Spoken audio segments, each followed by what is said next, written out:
Yes. Yep. Perfect. All right. And like I said, this is very basic knowledge stuff. When we're talking about IV access and medication administration, we teach you the how first, and some of the stuff we don't teach you why.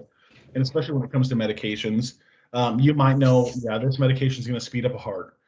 This medication is going to slow down the heart. This medication is an antibiotic. Um, you don't right now need to know a whole lot more than that until we really jump into pathophys and disease processes and why the body is reacting the way it does. I uploaded that drug card list on D2L for you to start making those drug cards so that you can kind of get an idea of some of them. There's quite a bit of them. Some of them you'll use frequently in your career, some of them you won't. And there could be some drugs also that your service carries that maybe aren't on that list.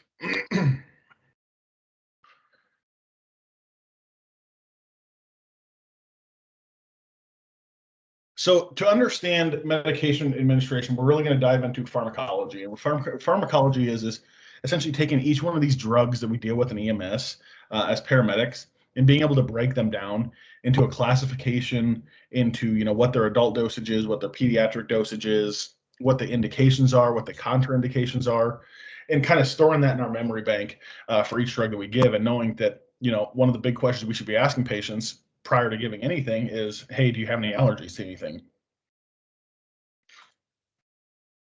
Obviously, a drug is a foreign substance placed into the human body. That can be a drug or a medication or something that is illicit, possibly. It's a very gray area.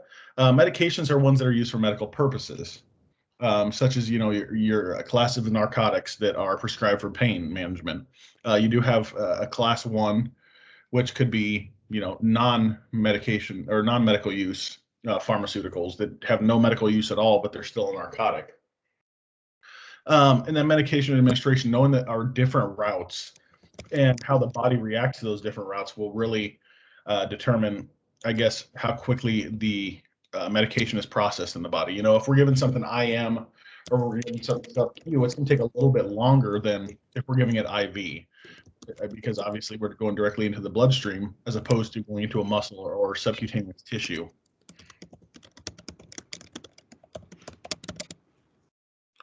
Let me just, if you guys aren't muted, would you mute yourself by chance, everybody? Just so I don't have to interrupt. Perfect. Thank you.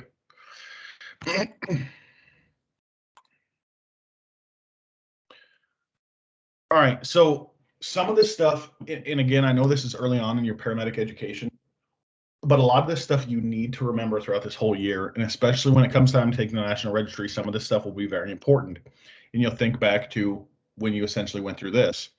When it comes to medication administration, us as paramedics are responsible for every medication that is delivered, and we are responsible in knowing that what each medication will do and what are what it should not be used for. Making sure we're giving the right dose of medication. That's why we fall back on our protocols if we're unsure. That's why those are there, easily accessible for us to read.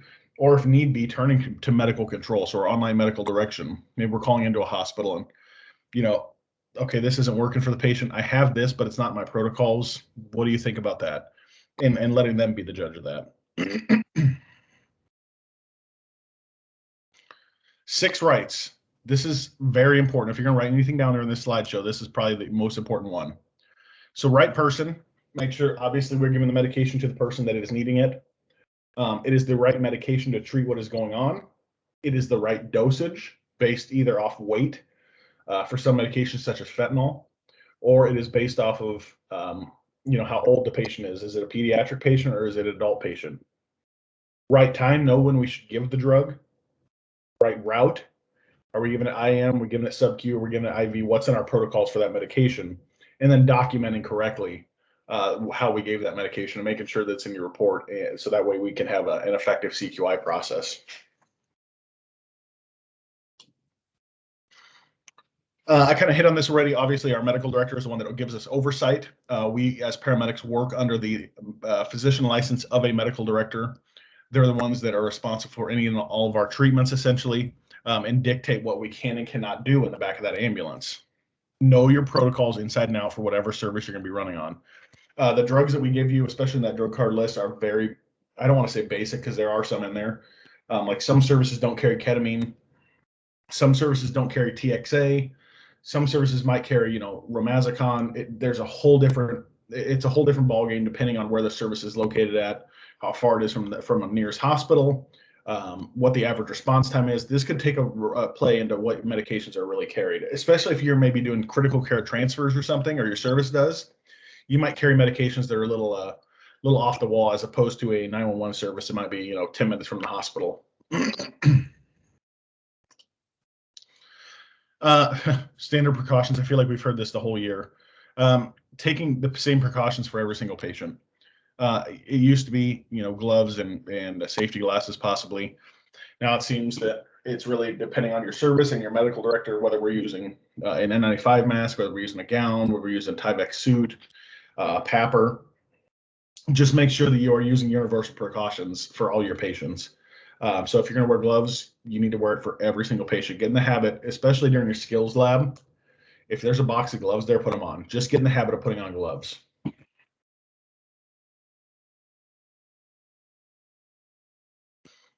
Just a kind of a breakdown. The most important thing, obviously, to combat any sort of substance you might come in contact with is good hand hygiene, good washing of your hands. One of the best things that I like to use anywhere I work, and honestly, I carry it with me wherever I'm going to go work somewhere, it's HibaCleanse, because it's a surgical soap, and it will actually clean a lot more effectively than like your regular Dial or anything like that. Making sure that you're taking your gloves off properly, that you're not splashing anything anywhere. If there is any blood or anything on your gloves, making sure that you're turning it inside out and you're not touching it at all.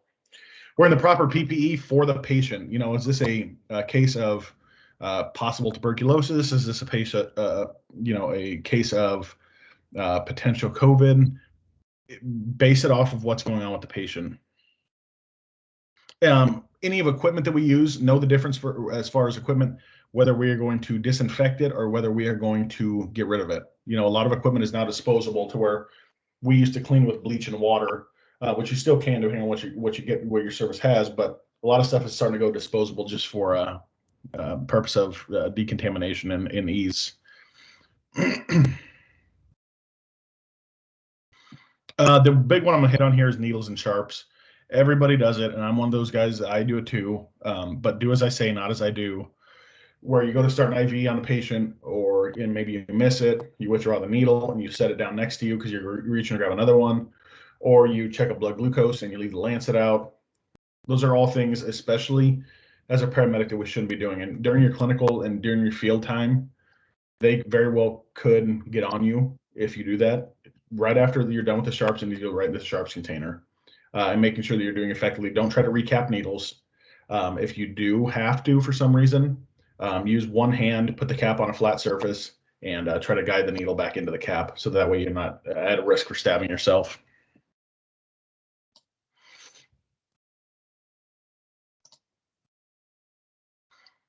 Just a demonstration here, obviously, based off the patient vomiting. I'm guessing that's why we're wearing a face shield. So an aseptic environment, especially when we're talking the medical field, free of any pathogens. This is a pretty sterile area. This might be maybe a labor and delivery room. They're pretty aseptic. They're pretty clean. Another area that is considered aseptic, believe it or not, would be like a medical examiner's office where they do autopsies. Those rooms have to be disinfected after each autopsy, and they have to be completely 100% sterile before the next one, just for the simple fact that they're checking for chemicals or they're checking for something else within a person, and they happen to pick up on something that was used as a cleaning material. So that would be an example of an aseptic environment.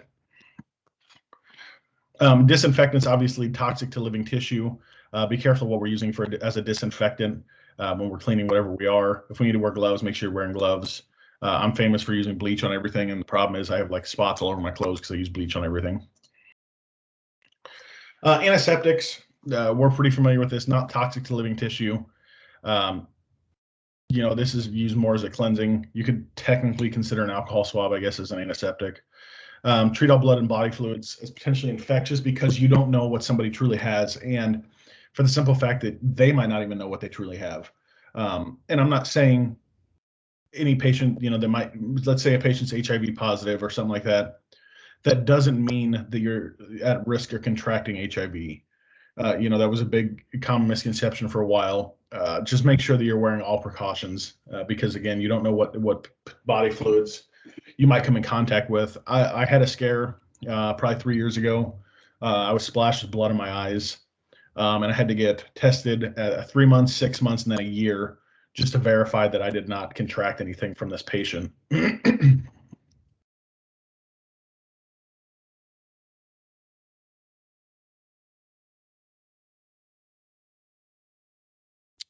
This can be the top one: minimize tasks you perform in a moving ambulance.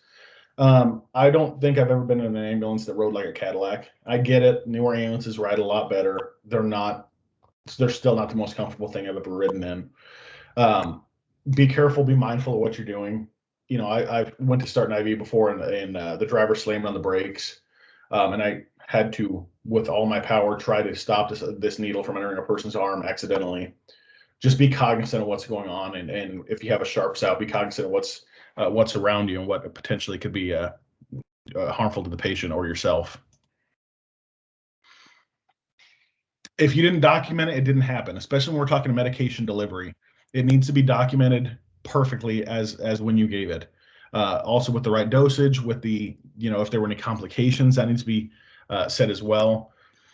Why you gave the medication. Oh, okay, I gave atropine to speed up somebody's heart. Okay, but was their heart low? Were their heart rate low? That wasn't, expressed in the report. So you have to be very clear and concise about why you gave a medication.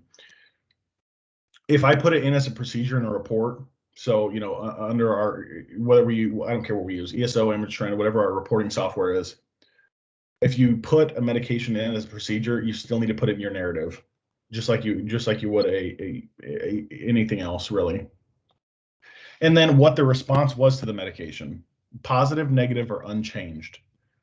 Did they have a positive effect? Did they have a negative effect? Or did it not affect them at all? That all needs to be documented when we're talking about giving medications. So our different routes, or different categories of routes, let's say, the drugs can be given. We have our percutaneous, pulmonary, enteral, and parenteral, which we'll kind of get into some examples here in a couple slides.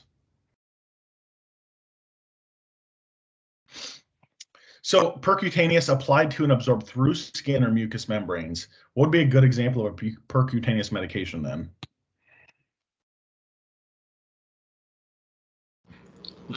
Aspirin. Okay. Hopefully not the dissolvable ones, right? Yeah, and nitroglycerin. Sorry. Nitroglycerin or nitro paste as well. Just because we're talking absorbed through the skin. Generally, really easy to administer. When we're talking like oral glucose, it's the same aspect as well. Transdermal, it's slow and steady, especially when we're talking about putting a patch on somebody, whether it be, maybe a patient has a fentanyl patch, maybe it is a nitro patch or something like that. It doesn't absorb very quickly because it has to break that barrier to get down to our vessels. Lotions, ointments, creams, that's all great, but they do take a little bit of time before you'll actually see a response.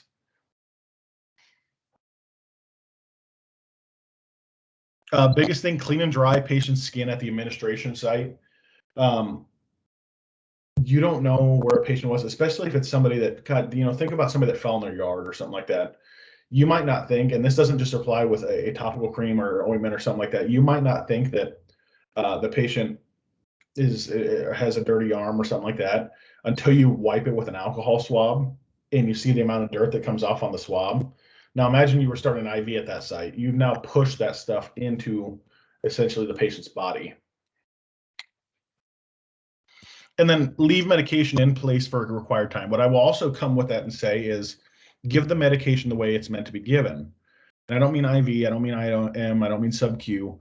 Some medications have to be given faster than others, and some medications have to be slower than others. So know what medication you're pushing and how it should be given just based off of the half-life and how it reacts to the patient's body. A good example of that, just if anybody's thinking about it, I don't expect you to know what these medications are, but adenosine. Adenosine is used to convert a very fast heart rate down to a slower heart rate. Problem is, adenosine has a half-life of like 3 seconds, so it has to be pushed really rapidly. Generally, once you hook it up, I mean, you're slamming it with both hands just to get it in quickly, and then following it up with a flush. So that would be an example of, how should the medication be given.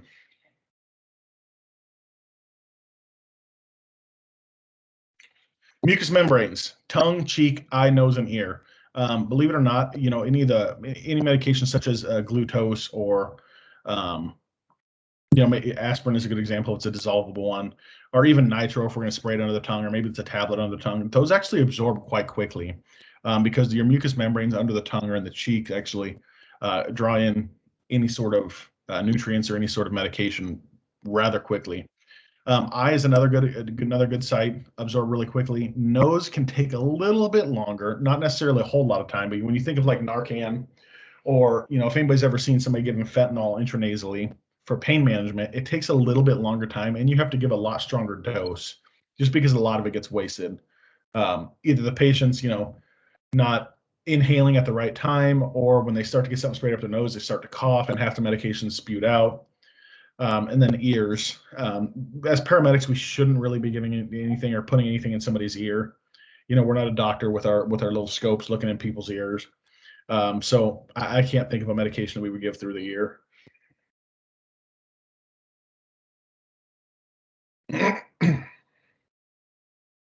Again, your mucous membranes, moderate to rapid rate. Sublingual, such a good example of that is nitroglycerin. Beneath the tongue, we always have the patient lift their tongue up and either put a tablet in, or we're giving them a spray of nitroglycerin.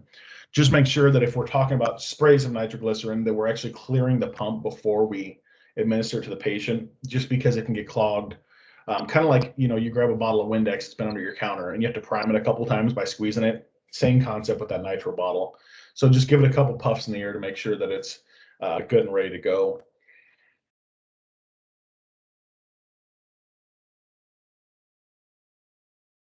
Example, nitroglycerin tablet or aspirin, whatever it might be, have the patient lift up their tongue, place it under their tongue, and have them close their mouth, and it should dissolve into that mucous membrane under the tongue.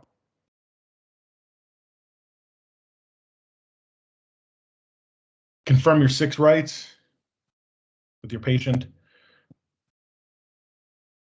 Big one, monitor patient for desirable or adverse effects.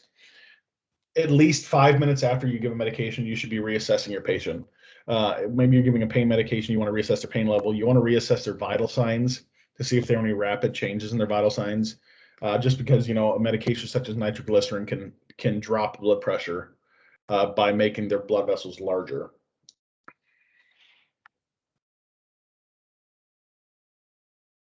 Buccal region, oral cavity between the cheek and the gums.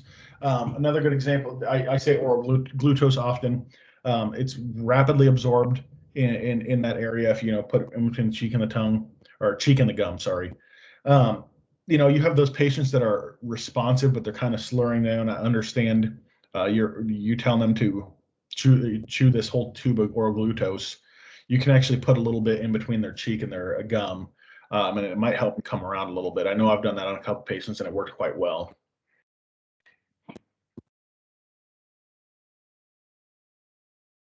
When we're talking about giving medications through the eye, again, as paramedics, we're probably not going to be doing this.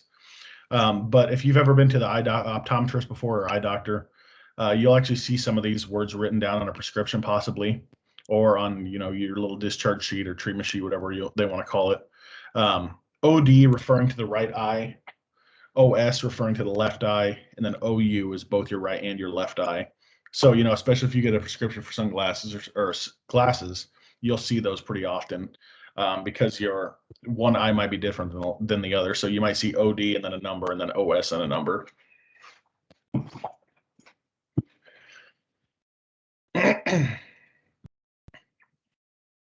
If we're going to give a medication in the eye, especially, have them lay on flat on their back. Obviously, we don't want the medication running out if possible. Pull their lower eyelid down, have them look up, use a medicine dropper, place the dosage in the bottom of the eye, and have them close their eye for at least 60 to 120 seconds. Again, something we're probably not going to be doing. There's a good example of it. Ironically, the medication atropine that we use to speed up somebody's heart that's slow is the same medication they use to dilate your eyes. Fun little fact.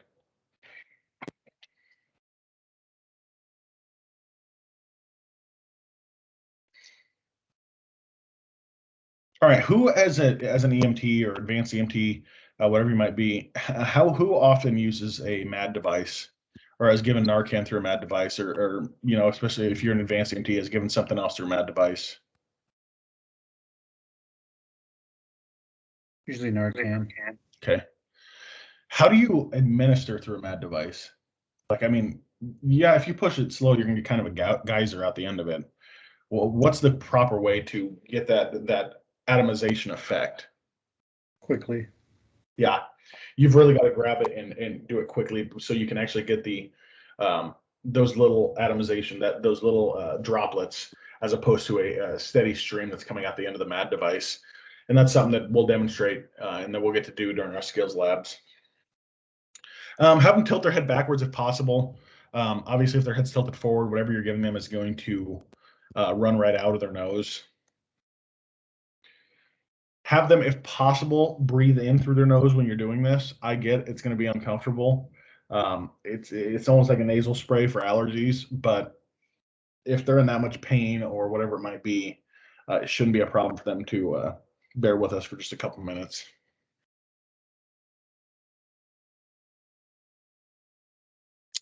Our ear ones I'm going to kind of skip over because, again, we're not going to be giving anything through the ear, and there's nothing on your tests having to do with ears. Pulmonary medication administration. What do we mean by pulmonary? What kind of medications? What's a medication you can think of right off the bat when we're talking about pulmonary meds? Albuterol. Racemic epi. What was that? Racemic epinephrine. Racemic epi? Sure. Okay. So basically, did anybody have asthma as a kid, or have a kid that has asthma, or had to use a nebulizer for anything? Watched my sister do it about 1,000,001 times. As a kid, I had really bad asthma up into my I'd say early teen years, and I had a nebulizer at home, so I was pretty familiar with how a nebulizer worked and being able to administer to myself. So it's one of the things that I don't even second guess if I'm putting it on a patient. It's essentially taking a medication that's in a liquid form, putting it in your nebulizer, making sure you're supplying enough oxygen to your nebulizer, generally between 10 to 15 liters per minute, I'd say, to where you get that change from a liquid to a gas. And then hopefully the patient is able to breathe it in. One thing you got to think of, those patients that maybe have poor lung compliance or don't have the best respiratory rate, they're probably not going to be, that medication is probably not going to reach the bottom of their lungs. That's why one of the slides, I think, coming up, we talk about using a nebulizer treatment in conjunction with CPAP to kind of force that medication into their lungs if need be.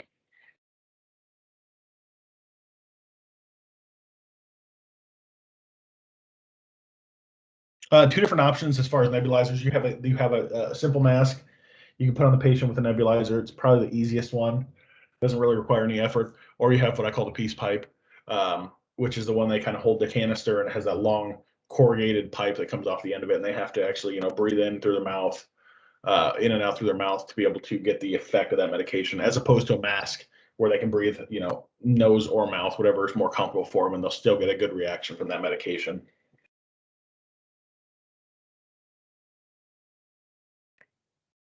Again, in conjunction with CPAP, we can use a nebulizer. Good example right here. Patient, CPAP is not just used for, there's tons of use for CPAP. Yeah, it's not just used for like sleep apnea. It has a lot broader term, or a lot broader usage in emergency medicine. What are some reasons we would use CPAP on a patient? It's an EMT skill, so it's something we should know. What's some reasons we would put CPAP on a patient?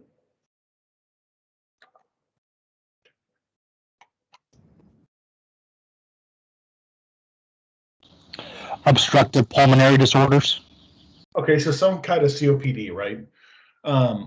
Maybe Another reason we might put somebody on CPAP again, this kind of goes back to the last week, is if they have fluid in their lungs, we put them on positive pressure to push that fluid aside to allow those alveoli to open and close and exchange carbon dioxide and oxygen. Or if somebody is in respiratory distress to the point that, right before I'm going to intubate somebody due to respiratory distress or respiratory arrest, CPAP is my go-to. And I'd say 70% of the people, 75% of the people will actually turn around on CPAP. The biggest issue with CPAP is that it freaks them out. So the best thing you can do if you're gonna put somebody on CPAP is actually hold that mask to their face and then have them hold it so they're in control. And after a couple minutes of them holding it, then you can slip that head strap around the back of them. Just let them know it's gonna hold it in place. But it's a very odd feeling for them because it's forcing air into their lungs. So we can, if we're gonna force air, put a nebulizer on that as well to deliver albuterol to open up their lungs a little bit more.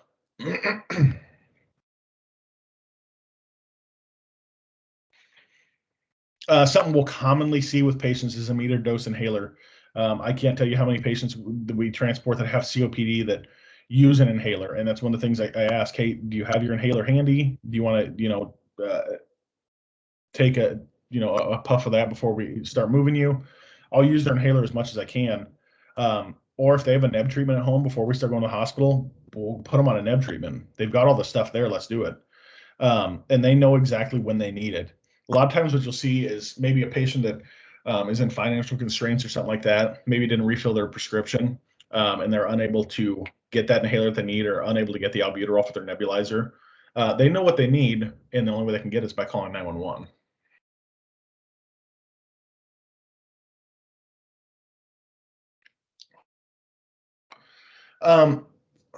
There are a certain number of medications that can be administered through an ET tube. Specifically, we're talking like cardiac arrest. We can give cardiac arrest drugs through an ET tube. I've never seen it done. The dose is actually 10 times the amount of what you would normally give the patient. So that's kind of an issue because we might not even carry the correct amount to administer it. This would be, I honestly can't think of a reason I would give it down an ET tube unless I just cannot get access. I can't get IO access. That's one of those where, I don't know my ET tube dosages. I'd have to call a hospital and talk to a doctor and kind of get his reference on that. But yeah, medications can be given through an ET tube.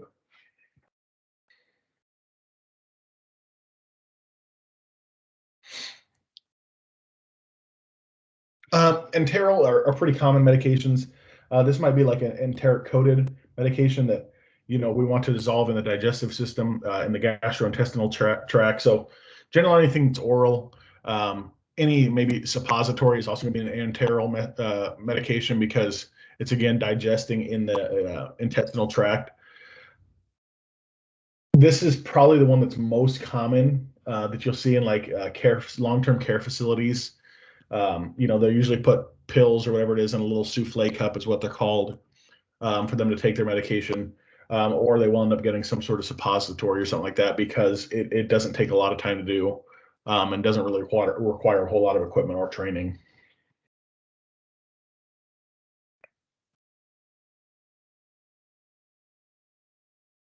If you're going to have your patient, if you're going to administer anything to your patient, obviously make sure they have a patent airway and they're able to swallow. It goes back to, unresponsive patients don't get anything that they could essentially choke on. That's not a thing that we do. Remember, as paramedics, we're the higher level of care. Some different oral medications. You have capsules or tablets, enteric coated or time release capsules. You kind of see that in some medications where they have like that plastic coating on the outside of them. Any elixirs that might be mixed up, emulsions, lozenges, like a cough drop, suspensions, or any syrups. And we'll kind of get a breakdown of what each one of these are.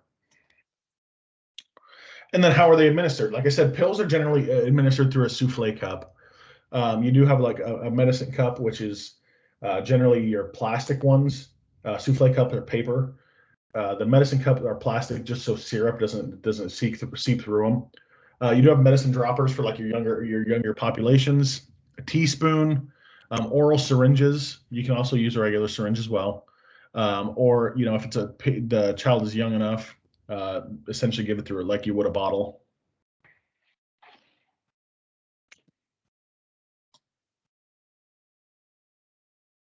Know what you're giving, know how it should be given. Do they need to eat food right afterwards? Do they hold off? Do they refrain on eating food? Make sure the patient isn't lying down on their back. We don't want to create a good situation into a choking situation, and now we're kind of up a certain creek without a paddle because we decided to give somebody a handful of pills while they were laying down. If they need water or something, great. But I'd probably be doing that in their house then because I don't carry a Aquafina in the back of my ambulance. And make sure that they properly did take the medication. If I generally give something orally, I make the patient prove to me that they truly don't have their mouth anymore.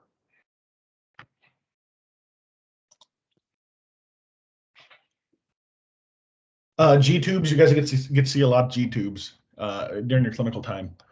Generally inserted into the stomach through the abdomen, or an NG or OG tube is actually through the nose or the mouth. Those are generally to relieve pressure. If maybe they're worried about gas buildup or something like that, they could insert an NG tube or an OG tube to kind of release that pressure, but they can also give medications through that tube if they need to.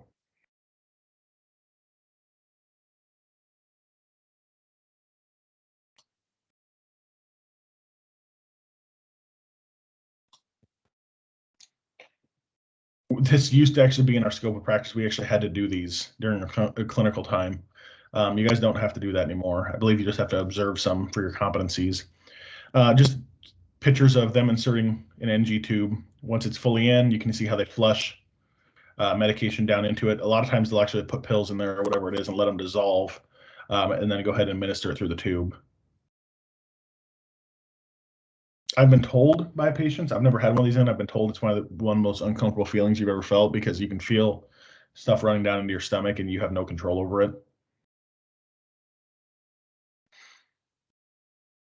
And then obviously we want to make sure that we're flushing it and cleaning out the line afterwards. And then capping it so nothing gets in there. Like I said, you guys will get a lot of experience with G-tubes in your clinical setting. With that being said, your clinicals are what you make out of them. If you go in there and want to hold the counter down, I guarantee they're probably not going to say anything to you. They're probably just not going to welcome you back. If you go in there wanting to help out and wanting to learn, they'll give you as much as you want. They'll throw as much at you as they can. So when you talk about G-tubes, maybe, when you're in your first clinical or something like that, you see a patient with an NG tube or an OG tube, watch what they do with it. Watch how they flush it. If they're going to administer anything through it, maybe. And try to get a hands-on experience with it if you can. Generally, we aren't giving any sort of medication rectally. I know that there's some protocols that allow for like dextrose to be given rectally as a last resort. We can't get access. Dextrose is a very thick, viscous medication.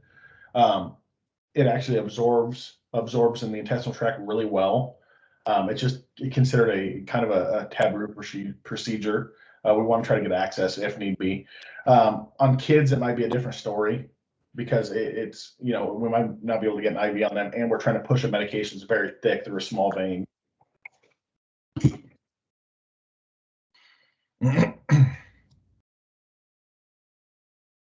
Obviously, if we're going to use a catheter, we don't want any sort of needle or anything on it if we're going to be giving any medication rectally, and making sure that we're flushing it, and then making sure that we don't have anything coming back out, because obviously it's not going to absorb if that's the case.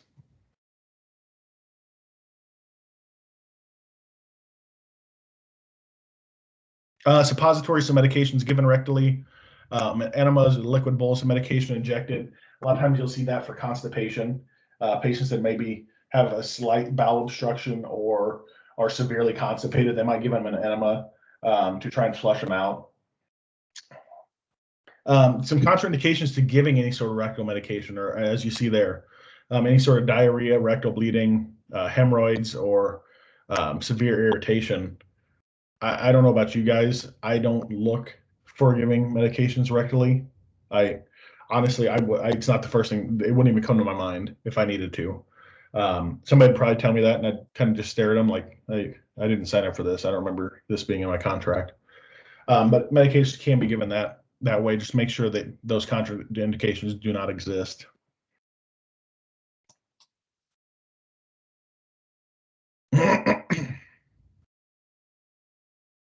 Medications given outside the GI tract. So this could maybe be an example of an IM medication. We draw medication up from a vial into a syringe, then use a smaller needle to inject it into the fatty tissue or into the just underneath the skin, the subcutaneous tissue. Good example of a syringe. Generally, if we're going to be giving some IM, we probably aren't going to be using a 12 cc syringe. We don't want to be giving that much medication.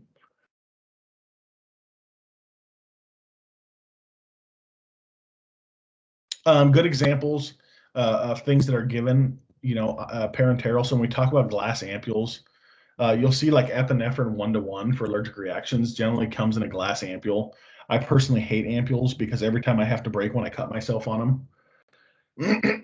Single and multi-use or multi-dose vials, that is what we'll see most common, with the plastic top that we just flip off.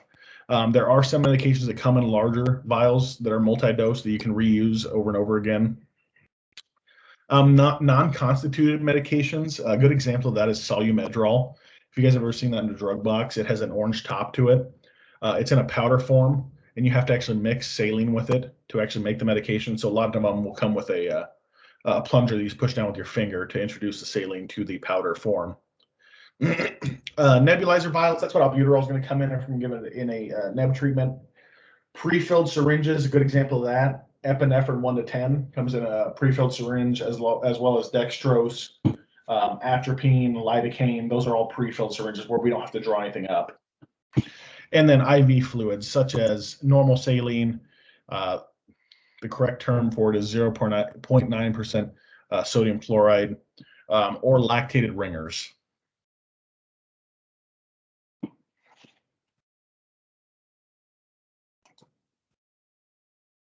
Ampules, again, I hate ampules.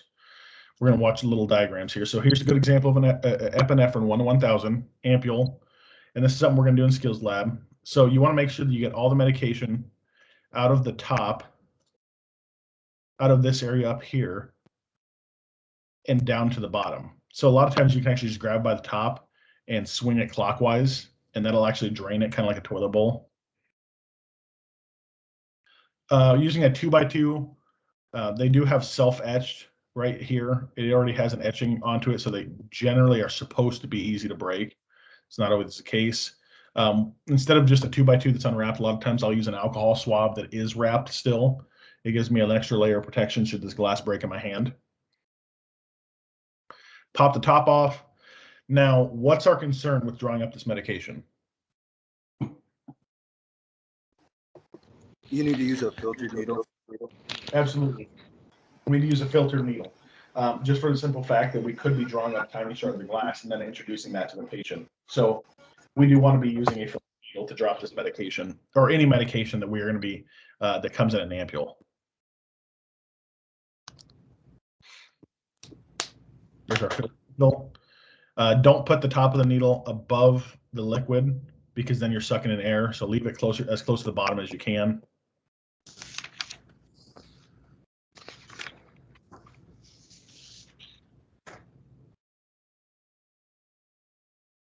Vials, a lot of vials are kind of getting away from glass and going with plastic, for the simple fact that it's easier to recycle and it's less hazardous to us as providers. These are the ones, again, you use your thumb, you flip the top up, and it generally just pops up. It has a self-sealing rubber ring that holds it to the actual vial itself. Wow, that's old. So Narcan right here, we have our pink top. You just put your thumbnail into that, flip it up. Now, what we want to do is make sure that whatever syringe we're going to be using, that we draw up. So if I want to give 2 mLs of fluid, I need to draw down to 2 and then insert the needle into the vial, push the air into the vial, and then it'll actually be a lot easier for me to suck back out. But again, make sure your needle is below the line of the liquid. So again, we introduce the air and then we pull down liquid because we're creating pressure at that point. The pressure allows it to come back. Otherwise, trying to pull liquid through a small needle, the plunger might just keep springing back up on you.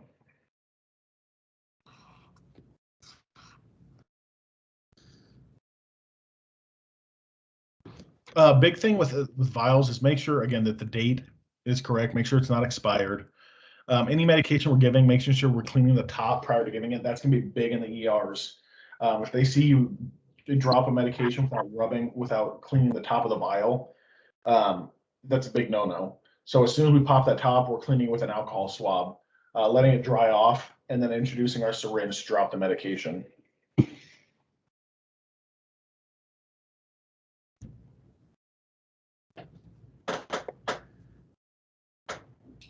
Non-constituted, like I said, a good example of this is Solu-Medrol, which you see here. As you can see, there's saline in the top right here, and the bottom is just powder, and in between is a cork. So if you actually grab it, how they're holding it right there, and squeeze down on that orange plastic part, it will pop that plunger down into the powder as such, and mix whatever you are needing to draw up, making sure you're actually shaking it, making sure you're swirling it to make sure you dissolve any sort of powder in there. You want to get a totally liquid form. Then they do have an access cover at the top where you can push your syringe, your needle all the way through the plunger, turn your vial upside down, obviously, and drop the medication that you need.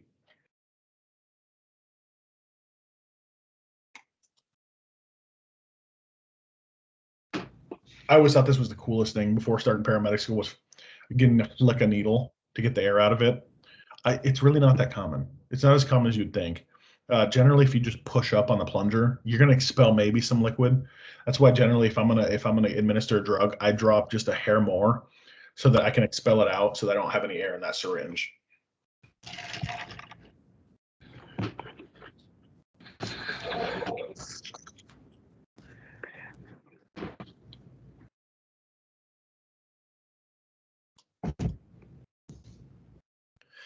Pre-filled syringes, again, dextrose, epinephrine, 1 to 10,000. They're foolproof. They're lure lock. They hook right onto our site, whether it be we have just a lock or it be we have a drip set hanging. They'll screw right on, but make sure we're taking an alcohol swab and cleaning off the site before we hook up the syringe to it.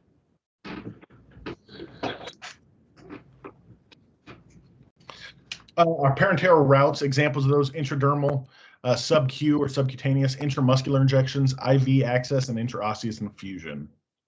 We'll talk a little bit about each one. Let's take a 7-minute break or 8-minute break. We'll come back at 6:55, and we'll get back into this. I'm going to give you guys frequent breaks to this because it is kind of a longer slideshow. So about 8 minutes, 6:55, we'll come back here and keep going.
All right, somebody let me know when I pull the PowerPoint up if you guys are able to see it, because I can't see what you guys see. That's the only reason I keep asking.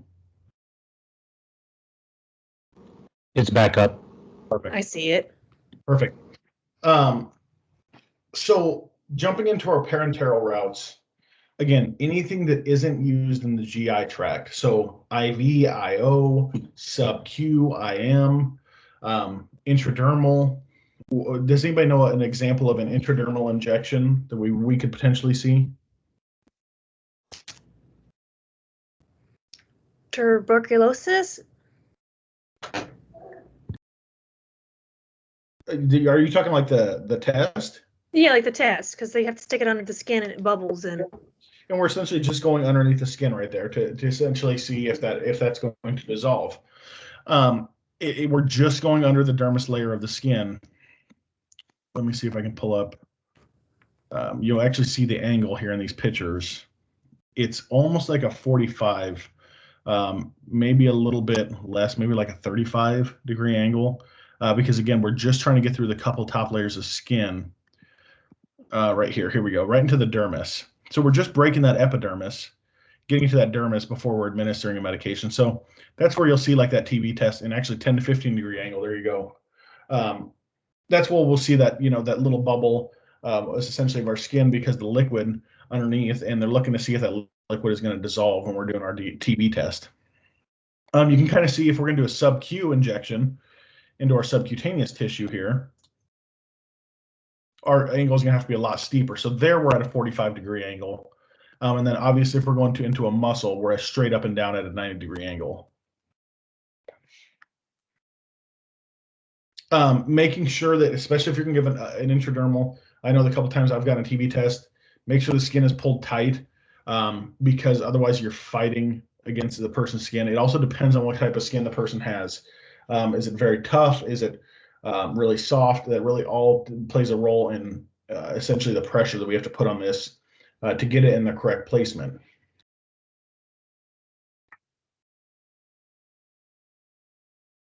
Sub-Q injections, we're generally pinching the skin. A good example of a sub-Q injection. Who can think of one right off the bat?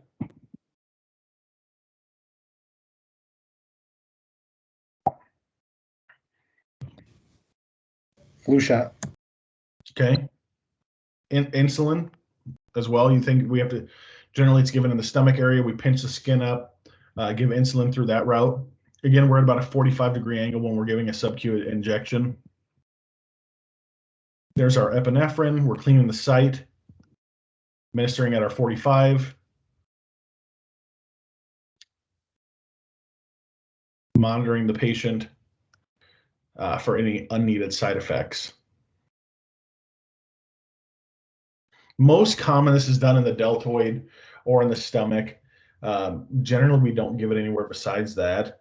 I mean, you really could give it anywhere, but those are the two easily accessible sites where you can really get a good pinch of skin before giving the medication. 45 into your sub-Q. It used to be we had to withdraw the syringe prior to giving the medication because they wanted to verify that we weren't in a blood vessel. But that's no longer a thing anymore. It's not going to hurt if you've heard that, or if you say when we do our skills on this that you would aspirate to see if you get any blood return, because that would mean you're in a vessel. But you don't have to say that.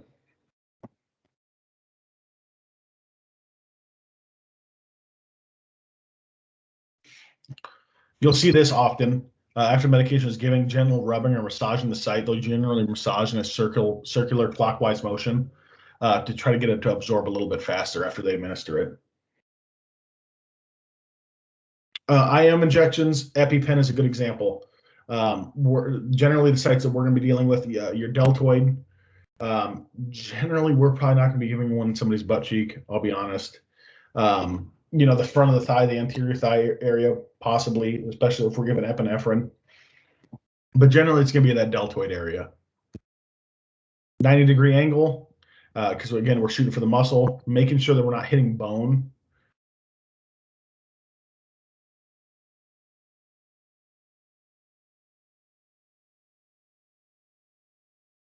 I don't recommend when we talk about IM medications. I had a patient that was seizing one time, and we couldn't get IV access because they were seizing. So I had the brilliant idea. I said, "Hey, I'm going to give this medication IM." Well, I didn't think about it at the time, but it was almost like, think of grabbing like a ham and jiggling it while you stab it with a fork. It was probably the most unnerving feeling I think I've ever gone through. It was terrifying. So just be careful of how you're going to administer the medication. As you can see, these all start off the same. We're drawing up our medication. We're prepping our site in a circular motion, cleaning the dirt away. Squeezing, kind of, we're isolating the deltoid muscle there, administering at a 90-degree angle, pushing our syringe, getting our medication into the patient, and then withdrawing our syringe. Generally, the quicker you do this, the less painful it is. And the smaller gauge needle, just be cognizant of the fact that a smaller gauge needle isn't going to push fluid as fast either. But you don't want to put some giant, 14 gauge needle on the end of this and stab the patient with it. They're probably going to be a little upset. I would be. Another thing you guys are going to do quite often in the ER, starting IVs and drawing blood, especially if you go to Mercy downtown. I know Mercy North, whatever site you're going to go to, almost all patients that come into the ER have some sort of lab draw if you're starting an IV on them. You'll need to know what the colors of the tops of the vials mean, and they'll usually explain that to you. If they, each vial top means something different. One might mean a lactate, one might mean a troponin, one might mean, a CBC. So knowing what they are and which one to grab when we're doing an IV start. Sometimes you also might not pop the tourniquet prior to drawing blood, or sometimes they want you to pop the tourniquet. It really depends on what they're going for and what lab result they're wanting to see. Common sites for IV access, I like to say, is anywhere you can get a vein. Yeah, we generally go in the arms. That's our first place we look for. Always start low and work your way up, because if you blow the vein, you can just go up a little bit further, as opposed to if you go for the AC or the middle, like where you crease your arm is every single time and you miss, you could potentially have messed up everything underneath that now. So if you try to go to access in the hand, you're not going to get it because you had a puncture up the stream. Legs, I've started an IV between somebody's toes, to be honest. External jugular. Where else? Wrist is a great site, right by your thumb. There's usually a really good vein. What you'll notice is that on most patients, veins are generally in the same area. What makes it a little bit difficult is the anatomy of the person you're starting an IV on. If it's somebody that's a little bit bigger, you might, and I say this with all due respect, and I'm a big guy, you might have to change the angle of your needle a little bit. And you want to please verify that you're not sticking an artery. I guarantee at some point during your paramedic career or in your education, you will accidentally start an IV in an artery. It happens. But don't pull the needle out right then. Generally, something you can do is, if you accidentally stuck an artery, connect your lock, flush it, and just lock it off, and let the hospital know, and then they can take care of it. But really, if I need a vein, I'll look anywhere I need to. Also, is going to depend on what medication I'm giving. Dextrose, again, very thick medication. It's like syrup. So I generally want a bigger vein when I'm giving that medication, but I'll take what I can get.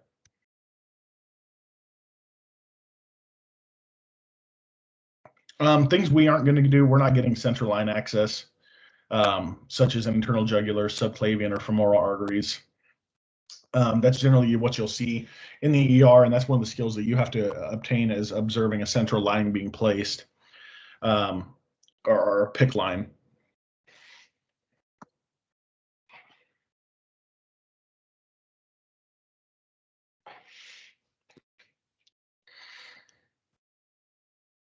IV fluids, when it comes to IV fluids, generally, does anybody service here carry LR or lactated ringers? Do you know?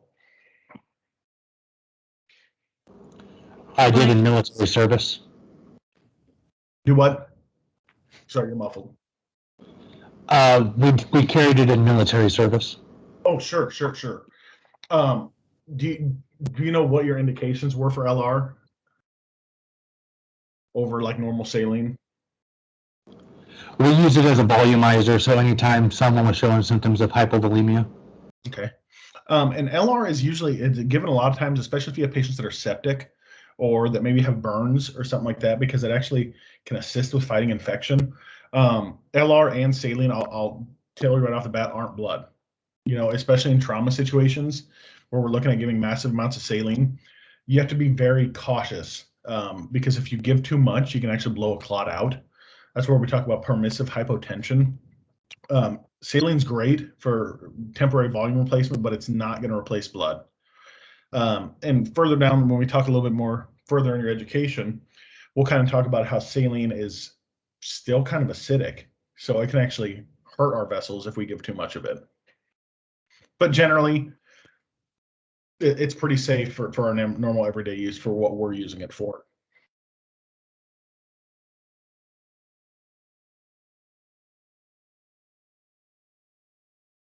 Different types of crystalloids. So you'll have isotonic, which is essentially, you know, maintaining a balance. You'll have hypertonic and hypotonic. Lactated ringers is an isotonic because it's perfectly zero, it's perfectly balanced, as to where like normal saline is considered a hypertonic because it's 0.9%. So it's above baseline.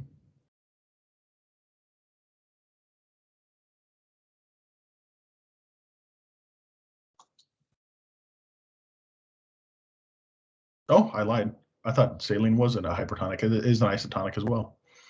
D5, D5W. A lot of medications are actually suspended in D5W to be given just because it is a great suspension liquid for medications to be infused with. You'll see a lot of medications such as, you know, maybe somebody's on a dopamine drip or an epi drip or something like that. They'll usually be hung in a D5 form. Generally, D5 is relatively safe. But glucose itself, it can be pretty necrotic. That's why if we ever start an IV on somebody and we're pushing dextrose and we blow the IV, it's a pretty big concern because it can actually eat at the blood vessels. It can actually eat at the tissue around that. So you want to let them know, you know, if you've had a site blown where dextrose is given, you want to let the hospital know. And then warming or cooling IV fluid based off our patient. You know, we get somebody that's hypothermic, been on the cold, we might want to warm our IV fluid up. If you have an IV warmer in your ambulance, great. If not, grab some hot packs and put it on a couple bags, and that'll warm it up enough to where it won't actually freeze your patient out. Or other way around, maybe you need to cool that down a little bit. Ice packs work great for that.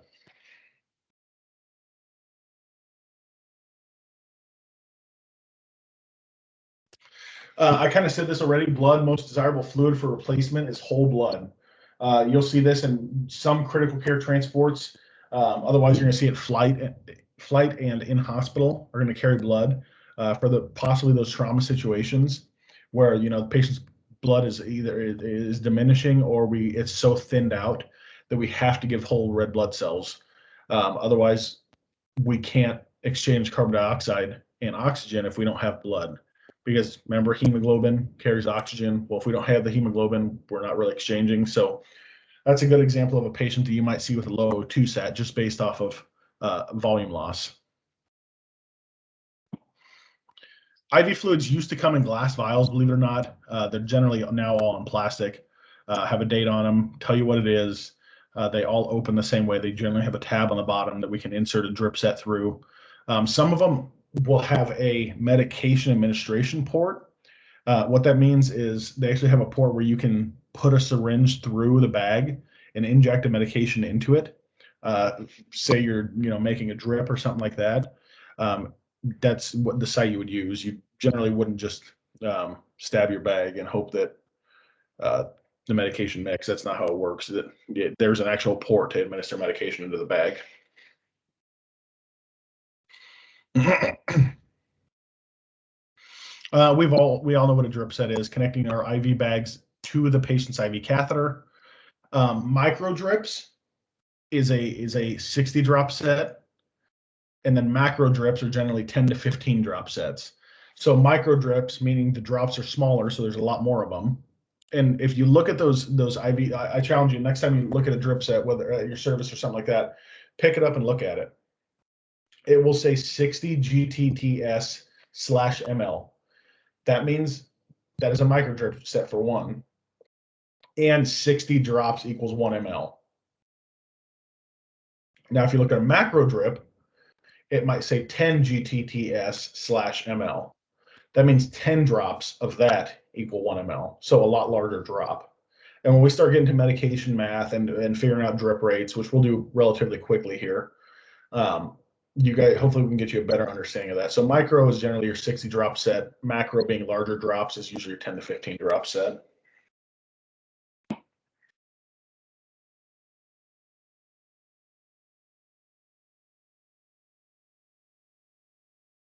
Different components of our drip set. We have our spike, which is going to insert into the bag itself.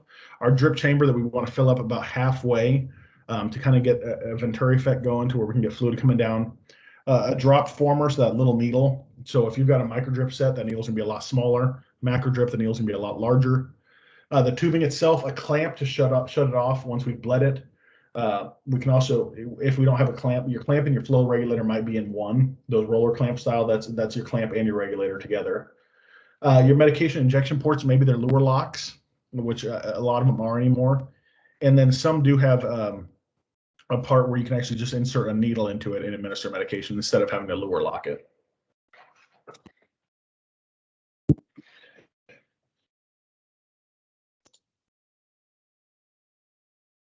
Good example here showing our components.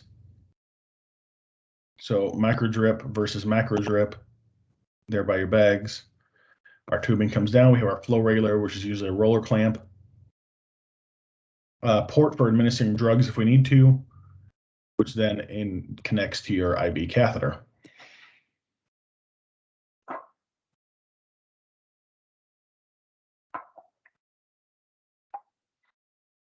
Generally, extension tubing sets, which is what your drip sets are called, are probably the most common thing. I think maybe we're restocking the ambulance, maybe we're grabbing some stuff after a call. Hopefully we've all had our hands on a drip set before. If not, we're going to be messing around a lot with them during skills labs. Electromechanical pump tubing. Maybe, you're taking a transfer somewhere, you're taking an IV pump that's administering medication. They generally do have separate tubing that usually has like a cassette that hooks into a pump, and you'll get to see those when you go to your clinicals to where they actually force the medication in as opposed to a gravity drip.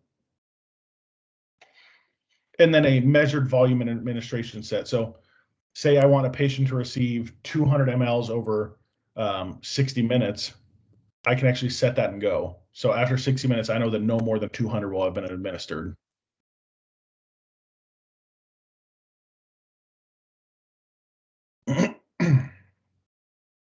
Blood tubing is an animal of its own. It does have a filter in line to prevent any clot or debris from entering into the blood system. So you can't just hook up blood to a normal drip set. That's not how it works. There's actually a couple different filters in that little drip chamber. And generally you'll have tubing for saline and blood because you're generally going to run them both at the same time. So you'll have a Y at that point.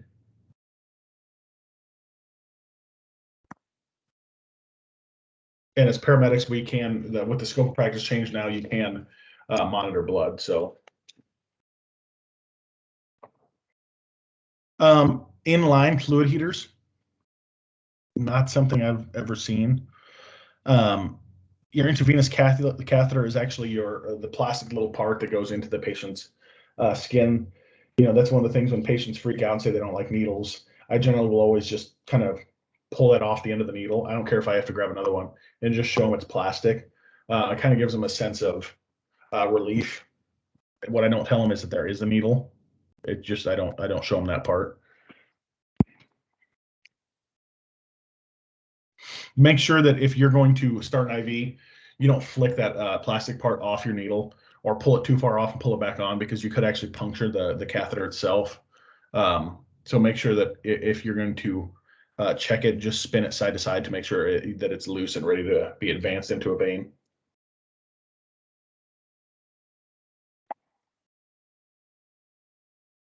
Good example. You've got your stylet, you've got your catheter, in your hub. Generally, you're going to be watching for blood to fill in here. Once you get blood fill, once you're ready to advance, you go ahead and advance your hub to the patient, and then you can hit your safety button right here to retract your needle. I don't recommend hitting that button while that needle is in the person's vein because it can create vacuum and actually collapse the vein.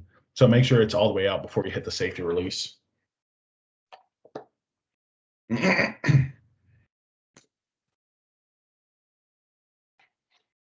Sizes of catheters and what should they be used for? So 22 gauge and 20 gauge.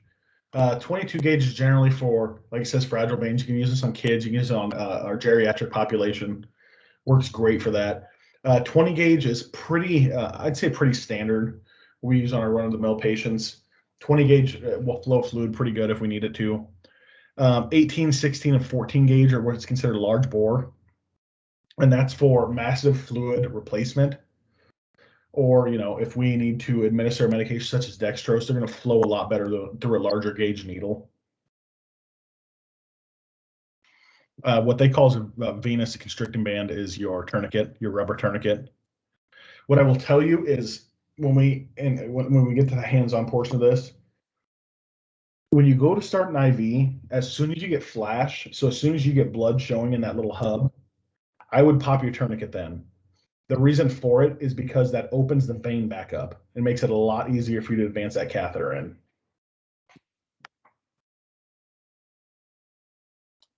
And I will tell you, don't get sold on just one style of IV catheter because you're going to use so many different styles depending on where you go ride, depending what they have in the ER, depending where you're at in the ER, depending if you're in the ICU. Don't get set on one brand of catheters. You're going to be using all different types.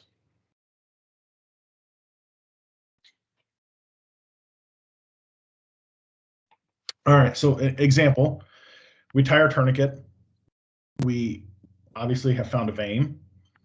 Generally, not the best place or the first place I go to is the top of the hand because there's a lot of valves in your hand, and a lot of times fluid or stuff won't flow against a valve, or your catheter won't advance against a valve. But we're cleaning the site clockwise motion. Make sure you're telling the patient what you're doing every step of the way. Hold their hand pretty tight so they don't jerk away from you. So we've inserted the needle, we've pushed the hub off, and we've hooked a saline flush right to the hub, which I generally don't recommend doing either. I'd either hook a drip setup right directly to it or a lock. But as you can see, and that's something that I do quite often, as soon as I get the lock set up, I will actually aspirate like that to see if I get blood return because that verifies that I do have good placement. And then you can just flush that back in. So they're hooking up a drip set straight to it, adjusting their flow, making sure they don't have any blown vein or anything like that. Then they are securing, making sure their tegaderm is actually covering the site where the hub meets the skin to prevent any sort of infiltration or any sort of infection. And then securing your IV in a good manner. If you're gonna put it in the hand like that, I'd probably recommend putting some sort of co-band or something around it, just because the patient's wrist, especially right there, they can bend their hand up and down, and that can actually cause you to lose the IV site. And then they're obviously labeling what time they started fluid and what size IV catheter they used.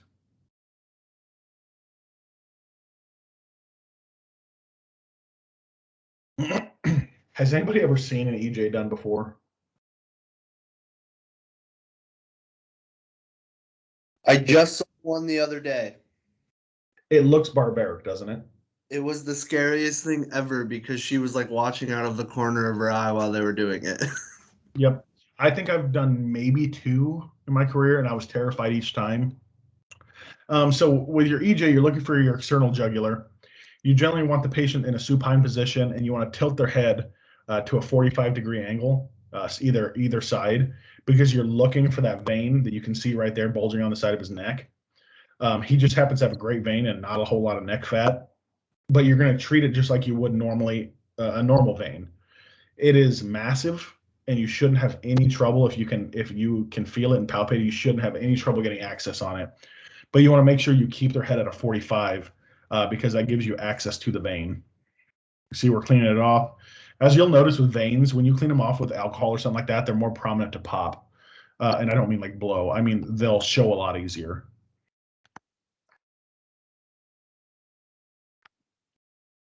That is a hog of a needle, my lord.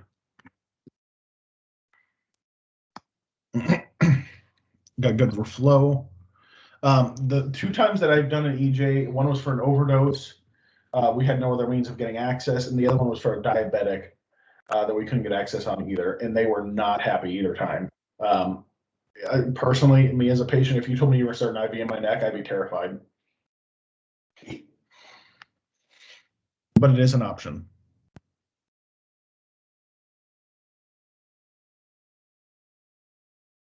Here's our measured volume. So again, that's about 150 mLs. That's saying you only want to give that much over a certain period of time. So you'll fill that chamber up, you'll adjust it, and only that amount will be given over that period of time. It won't collect any more in the bag unless you let it.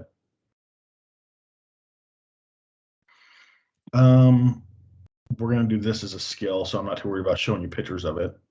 But this is running blood.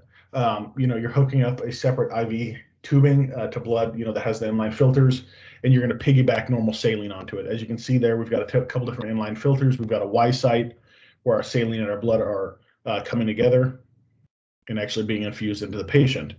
Again, most likely when we're giving blood, it's either A, because they have a low hemoglobin, or B, they have a clotting factor issue, or C, a severe trauma when blood is being given. A lot of times that's why, if it's a serious accident or something like that, where we're expecting a severe abdominal injury or some sort of blood loss, that's another reason we usually call for helicopters, because they carry this on board.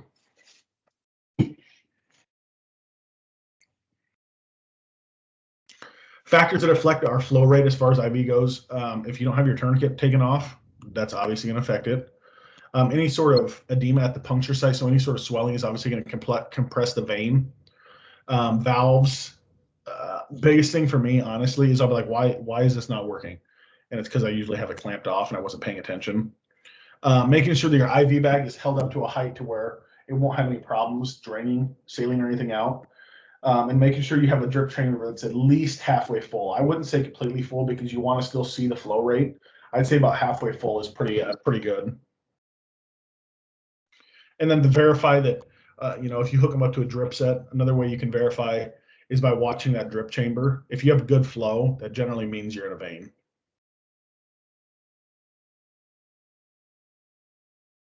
Some contraindications or complications, sorry, of IV access. Obviously, pain. People that are scared of needles or don't want to be poked or anything like that, it can become a little bit of a concern, especially if they start to jump away from you. Any infection in that area is a little bit of a concern as well, just due to possible necrosis of the veins. Any allergic reaction, maybe to the needle itself, maybe to the catheter. If the catheter was to shear off, that's a concern. Arterial puncture, again, it happens. Just lock it off and let the hospital know. And then circulatory overload.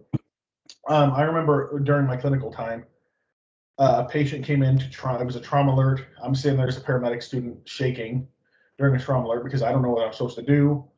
And I watched as they went to start a second IV on this patient.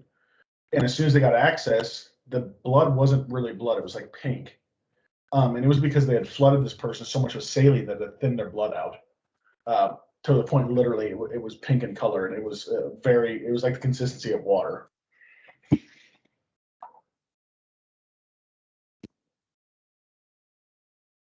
Air embolisms, necrosis, obviously any blood thinners. That's one. If you see me in the back of an ambulance and I start an IV on somebody and I can't get their vein to occlude, or I can't get it to stop bleeding, I'll usually, that's my first thing comes out of my mouth. Hey, are you on any blood thinners? Because I kind of want to know that I'm just weak.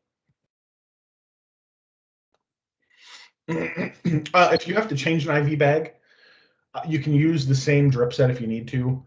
Just when you grab the top bit, keep that drip chamber squeezed to not allow any air or anything in. Keep it clamped down on.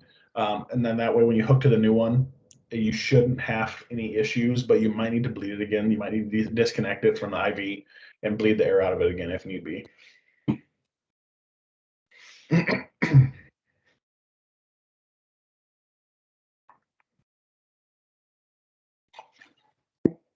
All right, bolus. If we're going to give a bolus of whatever it might be, here in this, we're giving, it looks like D50.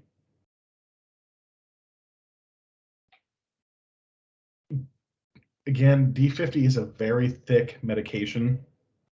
It doesn't push as easy as you think. This is a pre-filled syringe. That plastic part where the needle is called a Bristow jet. So they generally are threaded. Do not over tighten them because you can, because they're not metal. It's plastic on rubber.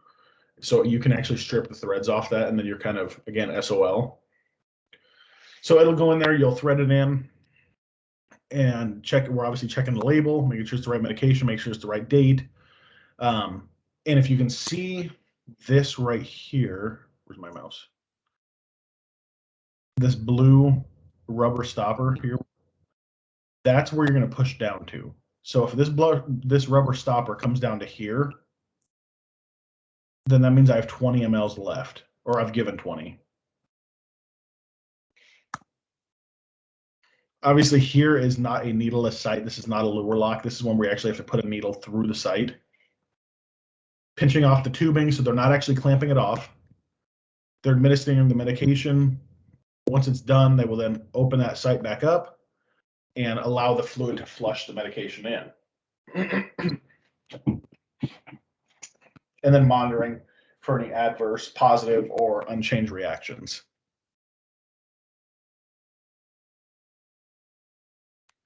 When we're talking about an IV bolus, what do we mean by a bolus? What does a bolus mean? Like what, I guess if I say I need a bolus of saline, what does that mean?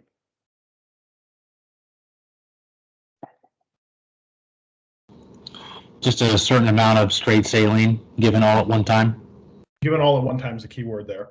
I don't want them on a drip. I want a bolus of medication. What that means is, you're right. For adults, it's generally 20 mLs per kilogram. So for every kilogram this person weighs, I need to give 20 mLs of fluid. That is what's called a fluid bolus.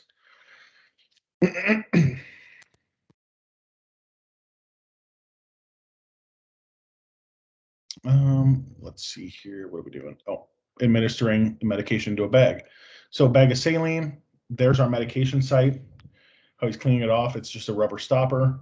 He'll insert the needle through, inject the medication into the bag. He drew up epinephrine, so obviously they're putting this patient on an epinephrine drip, whether it be to an allergic reaction, whether it be to a reduced cardiac issue.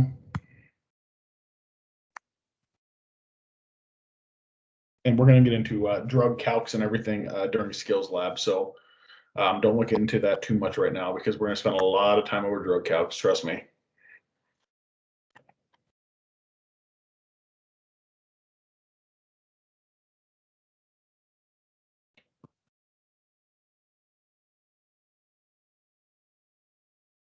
Different types of locks. So a heparin lock, you might see this, where like a port or something, to where before we actually can lock it, we have to fill that lock with heparin to keep from any clotting, is generally what that's used for. A saline lock is short-term use. That's what we're really used to using, those little 6-inch extensions that hook right on the catheter and that we can give medications through. That's an example right there of an IV catheter with just a cap on it, or a hub. I'm not the biggest fan of that because that's, to me, too much messing around. I'd rather just put a lock on it.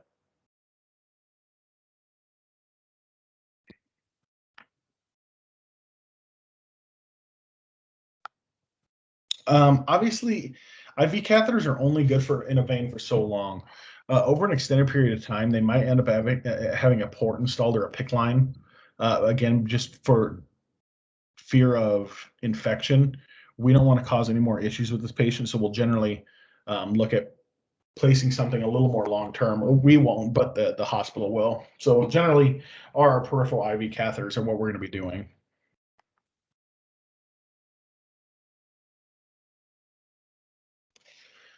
Huber needles. Huber needles are kind of like a crescent moon-shaped needle. They're used for accessing a port. Maybe it's a cancer patient that has a port installed. You can't put a regular needle in there. Most services, I don't think, carry Huber needles. I know a select few that do to access a port. Generally, we don't access a port. If a patient has one, we'll usually just start an IV like normal.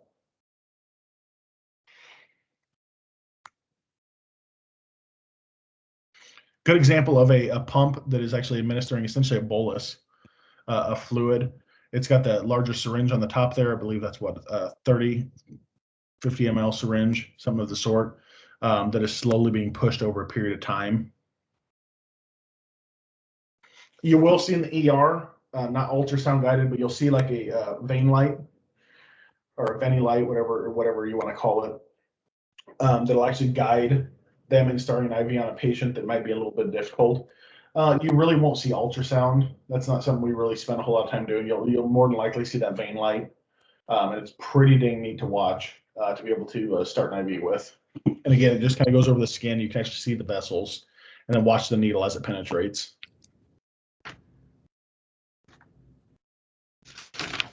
An example of ultrasound guided intravenous access, and that happens to be in the back of an ambulance. I can tell because that's an old red bench.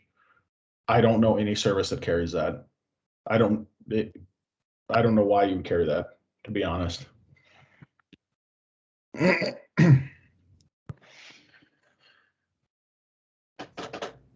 Blood sampling, again, we're going to be drawing blood. Generally, you're doing it at the same time that you are getting IV access. You'll just draw the blood off that same needle.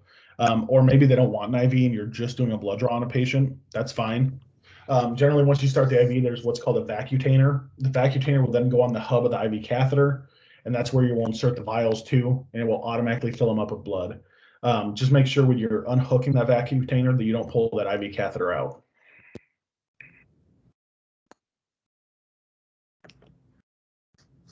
Hey, Rudy, I have a question. Yeah. Sorry, I might have been a little distracted, but what's a vacutainer again? So it's I'll see if I can pull a picture up of one. It is a little, oh God, how do I describe it? It's the blood tubes we use to draw labs, those glass tubes, they actually fit in this vacutainer, and the vacutainer actually goes into the IV catheter. And that's how we're able to draw blood. Is literally just, when you start an IV, you push that plastic part off the end of the IV catheter. This will actually just push inside that port. And then you just put your vials inside of it and it'll automatically fill up with blood. There's nothing more you have to do besides that. I'll see if I can pull up a video of it. Oh, I know what you're talking about now. I never thought of them being called that, so that's my bad. I understand now. Yep, it's just vacuum that pulls the blood back into the chamber.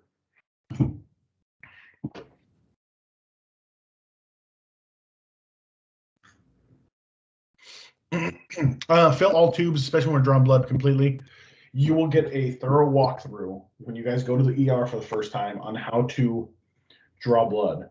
And they will watch you like a hawk because they don't know you, you're new to them, but you're going to spend a year around them. So they'll actually get kind of used to you and start letting you do things on your own a little bit, which is fine. Just be careful of what you're doing.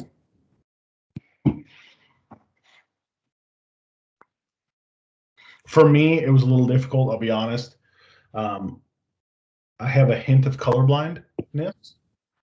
So there's 2 or 3 of the tube tops that look pretty much the same to me. And I had a patient that they told me to draw a magenta. I think it was a purple and then a red. And I couldn't tell which was which, so I just grabbed every single tube they had and drew blood up into them. And then I got yelled at for drawing that much blood and then I finally broke down and said I was colorblind, and then they felt bad for me. But whatever they ask for, know what the colors mean. And if you're not sure, ask.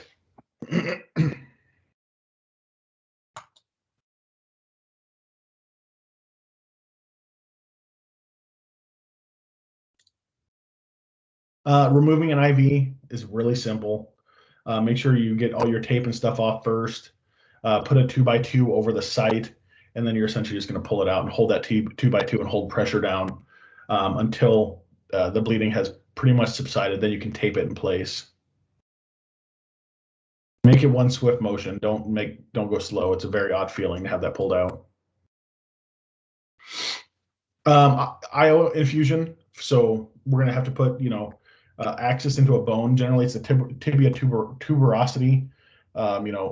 2 finger links down from your kneecap and 2 finger links over. Again, this is something we're going to practice. It's hard for me to try to tell you guys over a computer. Or in the humeral head for IO access.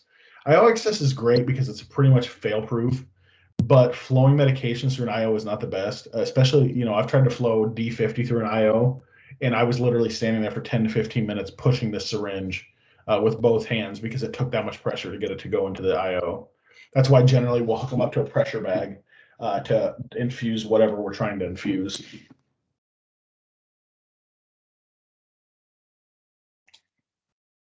Good example of IO access. Again, that's in your proximal tibia or your tibia tuberosity, in that very flat spot just down from your kneecap on the inside of your leg. I was trying to think of the medical term for it, but I couldn't think of it. On the inside of your leg, you'll feel that flat spot right below your kneecap. That's what we're shooting for when we go for IO access.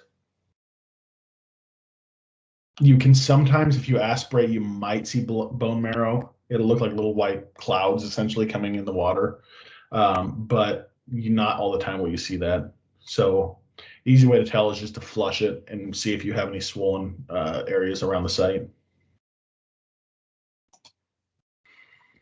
Again, we're going to practice all this. We're going to do a lot of hands-on with this stuff. Intraosseous access depends on the size of the person. Whether we're using, a 25, a 35, or a 45 gauge or 45 length millimeter needle, they generally come with everything you need in the package for the IO, securing device, the lock.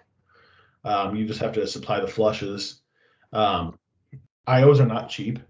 They're like $200 a needle. But when you need them, you need them.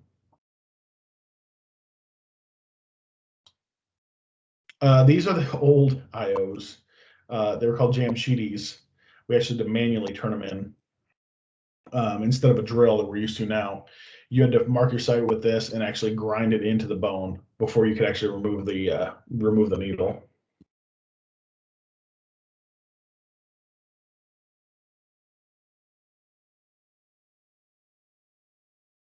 Different methods of IO access again. Bone injection gun is one, and that's mainly like what you'll see military using. Instead of one needle, military, they'll do a lot of sternal IOs, and it's actually a bunch of teeth that will go in and bite in essentially, and then to remove them, you have to have a key to get it to unlock. Fast One is another company that is a pressure gun essentially, that you just use your hand and squeeze a trigger and essentially does the same thing. And then what we're all used to is an easy IO gun, which is like our little, I call my little DeWalt. They're non-serviceable. They have about a 10-year shelf life before they go bad. Not something you think of very often, but when you need it, you need it.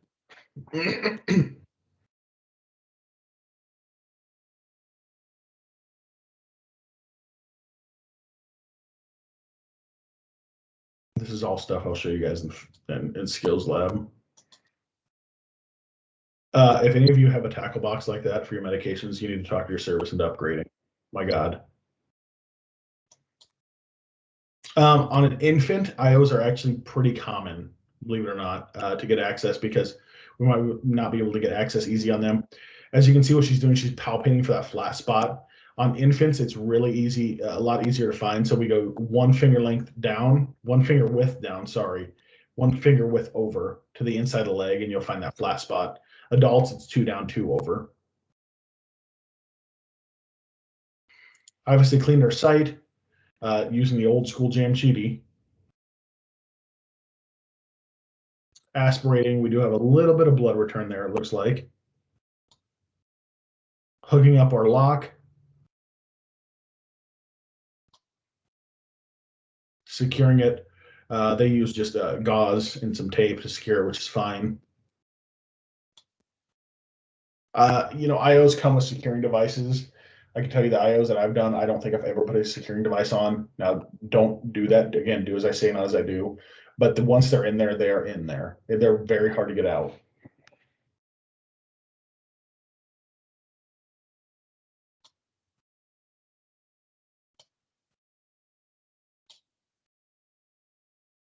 Some complications, fractures at the site, infiltration at the site, especially in our younger populations if we have any growth plate damage, maybe some birth defects.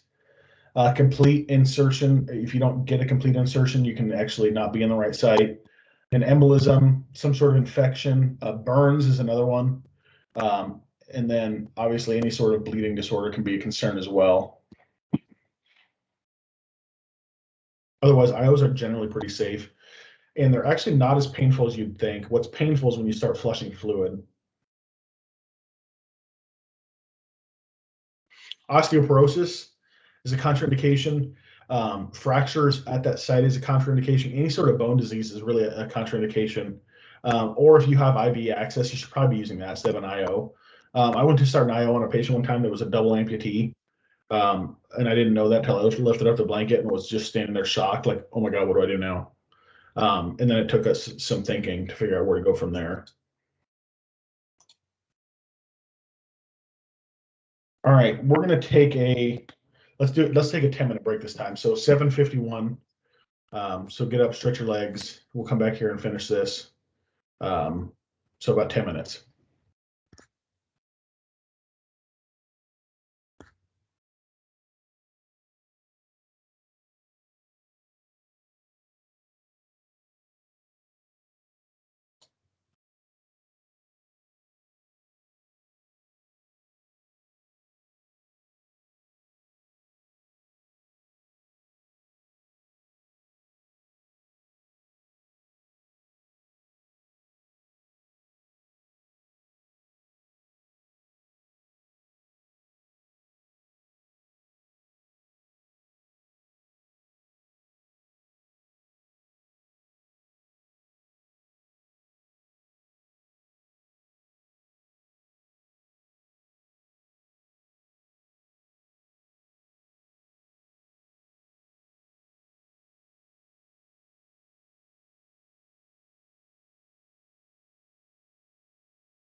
All right, we don't have but maybe 8 to 10 slides left, but these ones you might want to take some notes on,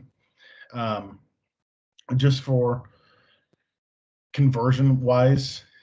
First one being kilograms, multiplier by 10, abbreviation is K, or sorry, multiplier by 1,000, abbreviation is K. Hecto, deca, decimal, those ones aren't super important for us as paramedics. What is milligram and microgram. Milligram you'll see abbreviated as mg, microgram you'll see mcg. Now let me try to break this down. They might have a slide on it. No, I'll try to say this the easiest way possible online. If I have 1 gram, so if you have a piece of paper or something by you, write 1. How many milligrams is that? If milli is 1,000. 1,000. Okay, so You have 1,000 milligrams. exactly. And an easy way to do it is we're going to move 3 decimal spots to the right. So if we're going from large to small, we move to the right. So take the 1, move our decimal spot 3 spots. That gives us 1,000. Now, if I want to convert 1,000 milligrams into micrograms, what do I do then? I've got 1,000 milligrams I want to convert to micrograms. Times it by 1,000 again. 1 million micrograms is 1 gram. Yep. So we take the 1,000, move our decimal 3 more spots to the right, gives us 1 million. So 1,000 milligrams would be 1 million micrograms. And we can do it the opposite way as well. If I have 30 micrograms and I want to convert that to milligrams, what would that be?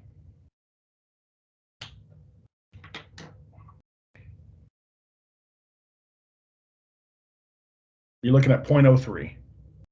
So I had 30, I moved the decimal spot 3 spots to the left because I'm going from small to large. Large to small, I move 3 spots to the right.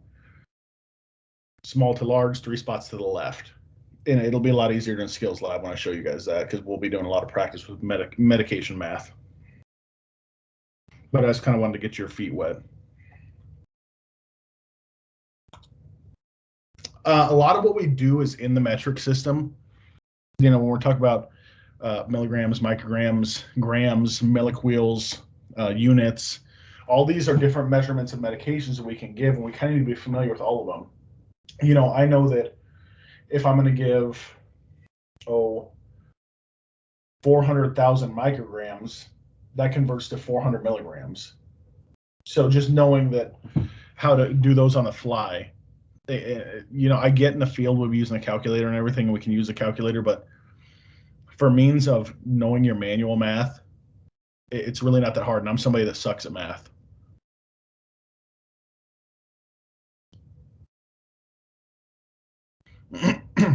This is another big one, weight conversion. Again, this could be for weight-based medications. 1 kilogram equals 2.2 pounds.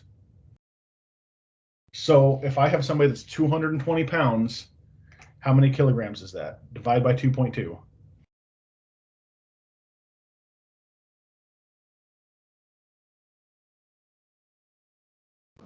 $100 kilograms.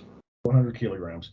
An easy way to do this is, let's say I have somebody that's 200 pounds and I want to convert it to kilograms.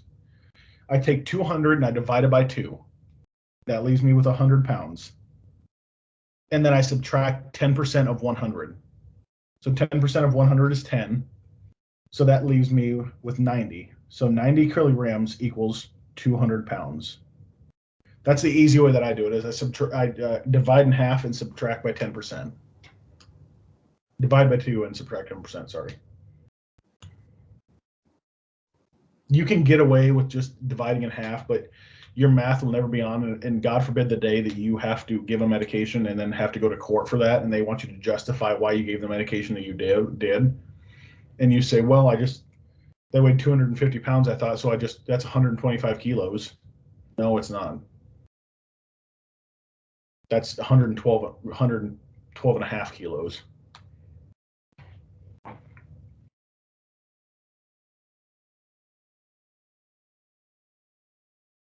We'll want to know our basic measurements, such as how much is in a gallon, how many quarts, what's that equal to in liters.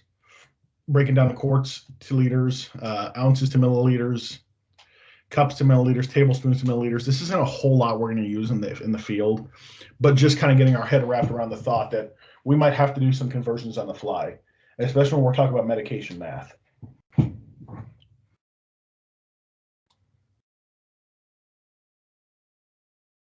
Biggest one we'll do with medication calculations, and I know if you know anybody that's a paramedic student from prior, will be drip rates.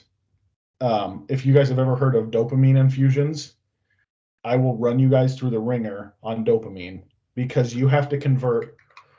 Let me, just an example is I want to administer 10 micrograms per kilogram per minute to my patient that weighs 200 pounds. But yet the medication is supplied in milligrams. So I have to convert the milligrams to micrograms and then break down their weight and then convert add my dose times their weight. It becomes kind of a headache, but I'll show you guys easy ways to do that in person. Easy ways to break it down to where you can draw it out. And it takes you 30 seconds to a minute to get it. And you'll be within 1 to 2 drops. And we're talking drip rates.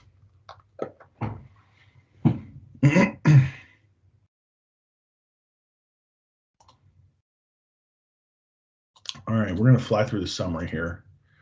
All right, what questions do we have? Is the quiz is on my Brady, right? It's not on D2L. Oh, it's on D2L. Oh no, it's on. Okay.